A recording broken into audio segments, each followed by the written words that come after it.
Hey people, okay, so I'm just making this video sort of on a limb, I guess, because I've just watched a video, which is a reply to another video. The title is basically Feminism's True Colors Reply.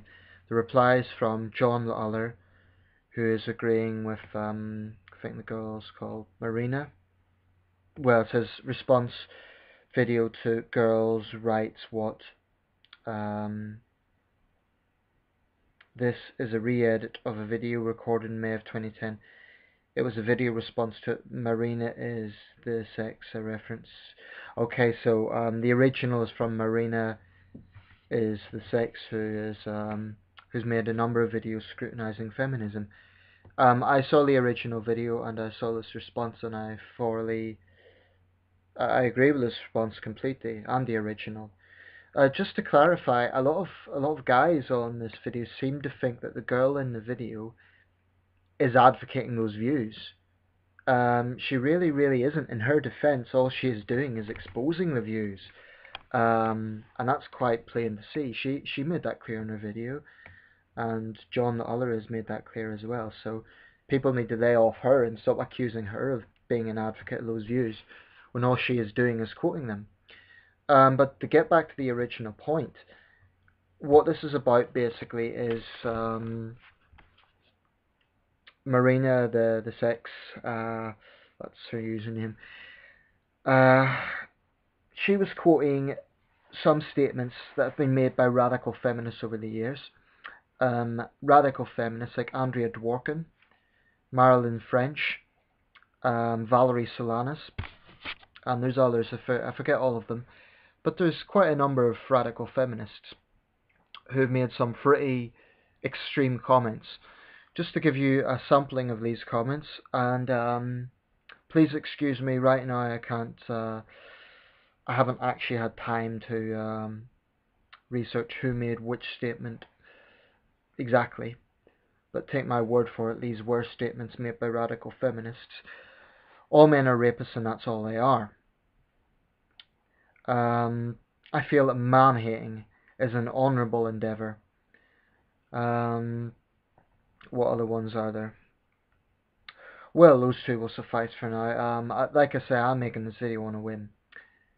But basically, I want to explore the term. This video is specifically about the term feminazi, and whether or not that term is appropriate. Now, the origins of the term are said to have been popularized by Rush Limbaugh, the conservative talk show host in the US. And he says he himself didn't coin the term, but he got it from a friend, Tom Hazlett. No connection, no relation to mine, I have to stress. Relation of mine. Basically, I want to explore this terminology a little bit, because it does get thrown around quite a lot. Feminazi, that is. Sorry, I'm just putting that in since, like, to be completely honest, I haven't planned this video very well. As you can see, I'm not very prepared here. But whatever. I'm just thinking on a limb, really, because I'm directly responding to this video, so please excuse the lack of comprehensive material here. Basically, I want to analyze the terminology a bit. Feminazi is a pretty loaded term, let's face it. And it was used by Limbaugh and his friend to describe those feminists whose views they align with totalitarian ideology. I think it's safe to say, on the outside, I want to stress, I'm not a Rush Limbaugh fan. I'm not a conservative, certainly not a conservative in the American sense. I don't regard myself as an affiliate of Rush Limbaugh whatsoever. But that doesn't necessarily mean, there are situations when I may dislike someone and strongly disagree with many positions they take. But I am not going to say that the term feminazi is entirely inaccurate. And this is why. By the way, I think it's equally applicable to say femi-Stalinist. or femin-Maoist if we're associating it with totalitarianism. And the reason for that is, associated with the communist ideologies, is because that strain of radical feminism is very keen on censorship, which goes in line with communist regimes. Is the term appropriate? First of all, if Limbaugh is using it to refer to all feminists, that's clearly wrong. And there has been criticism that he's used it to describe all feminists. I don't know if that's true or not. I don't know if he is using it to describe all feminists or just the radicals. But quite frankly, if he's using it to describe just the radicals, this is one area I frankly can't disagree with him on. Believe me, there would be many areas I disagree with Rush Limbaugh on. But let's be quite honest here. There have, throughout the feminist movement's history, been a number of very outspoken feminists whose views are extremely misandric in nature, which are divisive, bitter, hateful, vitriolic, violent, and disgusting, quite frankly. Valerie Solanas' Scum Manifesto is a good example of this. That was basically a blueprint for the genocide of men. Now, it was never going to happen, because the feminists weren't powerful enough to do that. I don't believe they've ever been that powerful, thank goodness, because most women are sane, quite frankly. Most women don't subscribe to this sort of hateful ideology which radical feminism promotes. I think it would be wrong to use the term for all feminists. Now, I made another video, I believe that was entitled "Do Feminists Hate Men?"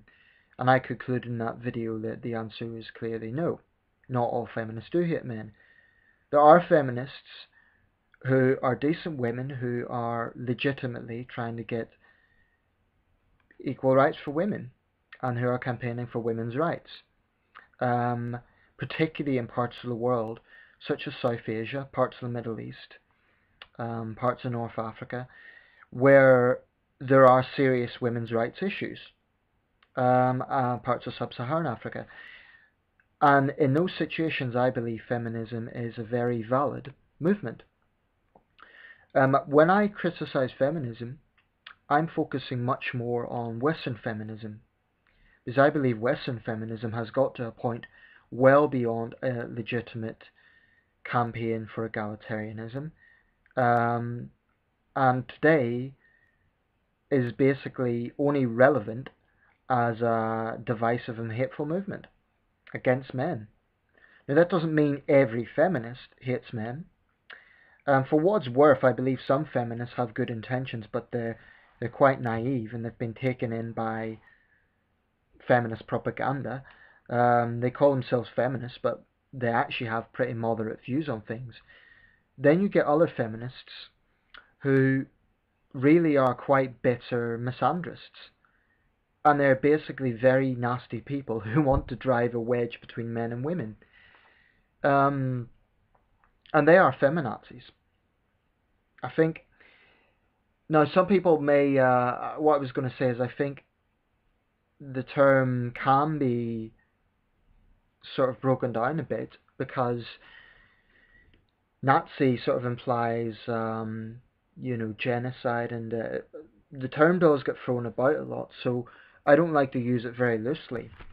But the fact of the matter is there are some feminists whose views are so extreme and genocidal in nature. I mean, the intentions are blatantly genocidal, totalitarian, that Nazi is probably quite an appropriate term to use for them. And you know what? Moderate feminists always sort of say, oh, they're not mainstream figures, they're fringe figures. This isn't true, because the likes of Valerie Solanas and Andrea Dworkin and Marilyn French are often quoted in women's studies. They can be found in libraries. They're published figures. In some cases they held political office.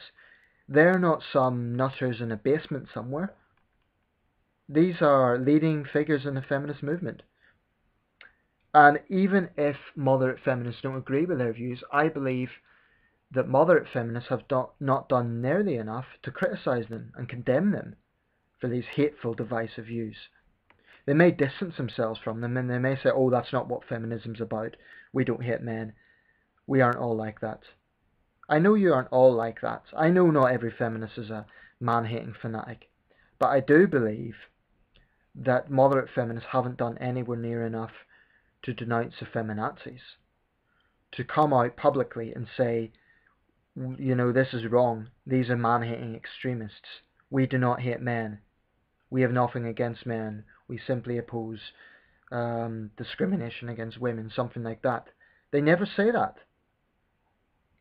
And that's why I genuinely have a problem aligning myself with feminism in general, Western feminism in general, because even moderate feminists will not criticize the feminazis. They will distance themselves from them, but they won't condemn them, not sufficiently anyway. And they are not fringe figures, so let's stop pretending that they are. So, in conclusion, I would say the terminology is accurate for some feminists. And when you look at the mindset of the likes of Andrea Dworkin and Valerie Solanas, I think it's a very apt term. Of course they don't like it. But, you know, when feminists get tired of being accused of being man-haters, it's their own fault because they haven't done anywhere near enough to debunk the notion that they aren't man-haters. You know, if more moderate feminists would come out and condemn misandry, then the movement wouldn't have this reputation. But as it stands, many men and quite a lot of women believe it is a hateful and divisive movement. That's why you get a lot of people who will, for example, support women's rights. If you ask people on the street, do you support women's rights? The chances are 80 to 90% of people, men and women, will say, yeah, of course. If you ask, are you a feminist, you'll find the figures a lot lower. Now, why is that? I think it's in large part to do with the negativity around feminism, and there is a very good reason for that negativity. And in my opinion, moderate feminists have not done enough.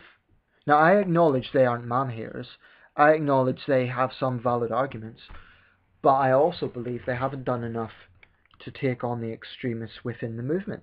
I really don't think they have. They haven't condemned them sufficiently.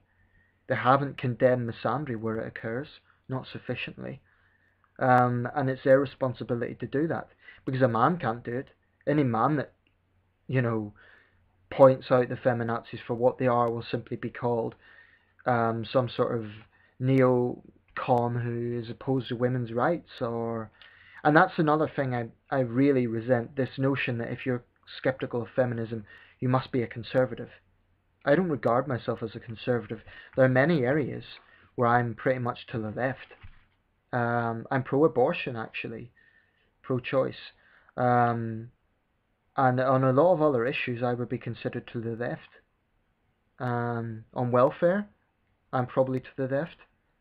There's a lot of areas I would be regarded. Gun control, I strongly support gun control. American conservatives are strongly against it, many of them. So this isn't a simple thing of left and right, you know, feminism is a leftist thing and the opposite is conservative. It's not that simple. Feminism goes beyond the left-right spectrum. True, it's much more associated with the left, but that doesn't mean every left-leaning person or centrist person is going to necessarily agree with feminism. I certainly don't agree with the utter hypocrisy and misandry of Western feminism. I do apologise. I realise this video hasn't been entirely well planned, but I must emphasise I've made it spontaneously, which I sometimes do. You know, I don't sit down and comprehensively detail all my videos like, oh, in this video I'm going to make this point. And that's why I've tried to avoid direct quotations linking them to people directly. But the quotations I made were from radical feminists. And the individuals I named, Marilyn French, Andrea Dworkin, Valerie Solanas, were well-known radical feminists. I think no one would dispute that. Even feminists wouldn't dispute that. So I'll leave it there. In conclusion, I think we have to be careful not to throw the term around and certainly not use it for every feminist. That would be unfair.